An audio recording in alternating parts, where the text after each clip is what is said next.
ladies and gentlemen, please welcome the boss, the executive producer of Doctor Who, Stephen Moffat, and Doctor Who, Matt Smith. Is it important in the Christmas Doctor Who to have that element of sentimentality to it, do you think? Well, I think Doctor Who's always quite heart on its sleeves, really. But yes, Christmas Day, it's a big sentimental, loving day, and the Doctor on Christmas Day, he's just a little bit more Willy Wonka somehow. Yeah. It's the kind of day that's made for him. It's silly. Nobody minds being silly. No one worries about good taste. People just like glittery things and nonsense. Chocolate for breakfast. Yes. Yeah. That's what the Doctor's like. Yeah. The rest of the time he's trying to impersonate an adult. That is the day he doesn't have to bother trying. It is, I suppose it's slightly different in tone to the series, isn't it? The Christmas special, you approach it slightly differently. Well, I mean, it's oddly enough, it's the day when an awful lot of people who don't watch Doctor Who that much do watch it. Yeah. So it has to be, I think, in a way, simpler. It has to be more sentimental, and it has to be sort of Doctor Who the Doctor particularly at his most sort of iconic. Yeah. The simplest version of him is that he's like an angel who comes to help. Yeah, OK. Yeah. OK, and okay, maybe even some parallels between the Doctor and Santa Claus. I think they're very, very good friends and Absolutely. have a lot of MO in common. And some fools don't think they're real. And of course, Idiots. both are. Yeah, of course. Let's be clear about that. Tell us a bit about how much fun it was to make that and the experience of filming that, Matt. Well, it was wonderful. It was, and you know, I was very fortunate. Holly and Morris, who are both here, you know, you're getting very embarrassed now. Who are both here tonight. Sadly, I didn't get any scenes with Bill and Arabella and co, but and Claire, of course. But I thought they were just marvellous, the kids. That's the sort of heartbeat of the episode, really. And you know, that made it a joy. And having snow in September in any job you're doing is a pleasure. That's nice. That was September. Yeah. Well, it was September, wasn't it? Was it September? Okay, Yeah. Okay. Yes. It was. Definitely. And so you've I'm got... top of the whole thing, don't you worry. That must be a slightly confusing thing, making a Christmas episode at that time of year. Oh, it's desperate. It's really difficult. It's getting the Christmas feeling. When we were having a script meeting about this, fortunately just around the corner, we were shooting Sherlock on a Christmas Day scene, so I was able to walk out of the script meeting into some pretend snowfall, which really helped. I'm glad you mentioned Sherlock. Just a quick word on Sherlock, because you have written and exec produced the big Christmas Day TV show, and you have written and exec produced the big New Year's Day TV show, Sherlock. You've done the double, Stephen. You may well... Is there something against him? That's pretty extraordinary. This time, no smoke and mirrors. Stephen Moffat is about to make a genuine, very big announcement about the next series of Doctor Who. Stephen, what is it? The Ponds, Amy and Rory, will be rejoining us next series and joining the Doctor back on the TARDIS. But the final days of the Ponds are coming. It's during next series, not telling you when, and certainly not telling you how.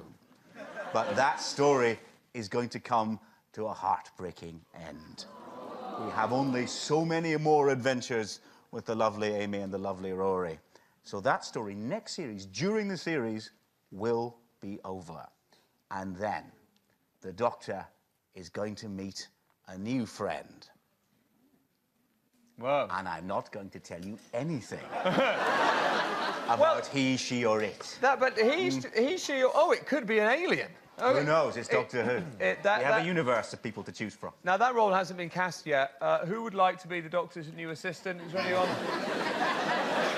Should we... That's everyone in the room. Cool. Shall we do some auditions now? Don't bother. But so Amy Pond is leaving Doctor Who during the course of the next series. So that's Karen. Obviously, you know. Yeah. Sad to see Karen go, Matt. Absolutely, she's great, and Arthur. You know, we've had the most incredible journey, and you know, we took over the show, and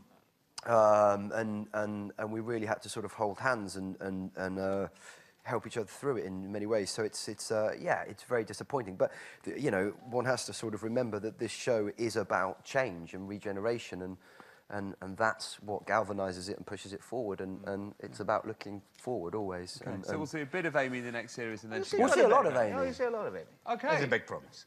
There you go. See, big announcement. This is a question for Mr. Moffat. How are you going to keep doing the regenerations? Because The Doctor is only supposed to have 12, and he's used all of them up, apart from that last one in this Well, first of all, he can regenerate 12 times, and that means there would be 13 Doctors.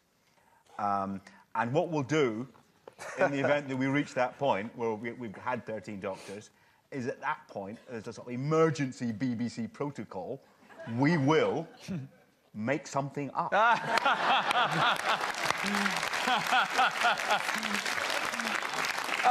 There's a lot of MPs here, they understand that. Hey, boom. Thank you, Josiah. Josiah bringing up Matt Smith's death as the Doctor as well. This'll never happen. No. Matt, how much longer are you going to do it for? 50 years. Hey. Who do I really think the Doctor is? Well, I guess what's wonderful about the Doctor is he's lots of different people. And I think that one of the nicest things about playing him is that because he's old, he's 900 years old plus, he can be very grave and very serious and have the weight of the world on his shoulders, but also he has the ability to sniff and taste and look at the world without any cynicism or without any without being too serious about it and playful like a kid. So you get the best of both things, and when you put those two things together, it creates a sort of a big explosion. So to be honest, I'm still trying to find out who he is, but it's a good question. I ask myself that a lot. It's a great question. Yeah, Thank a you real very much. cracker. Who else would like to ask a question? What's your scariest alien? Good question. I would say, for me, probably the Weeping Angels. Yeah, they're the best ones, aren't they? Yeah. I'd do a shout out for the doll creatures in Night Terrors this year. I thought of the new monsters this year. I thought those peg doll creatures were absolutely terrifying. Really? I really did. So. Well, I think that's basically it. I mean, thank you. That really was the best Christmas special ever, right? Yay. Thanks for watching.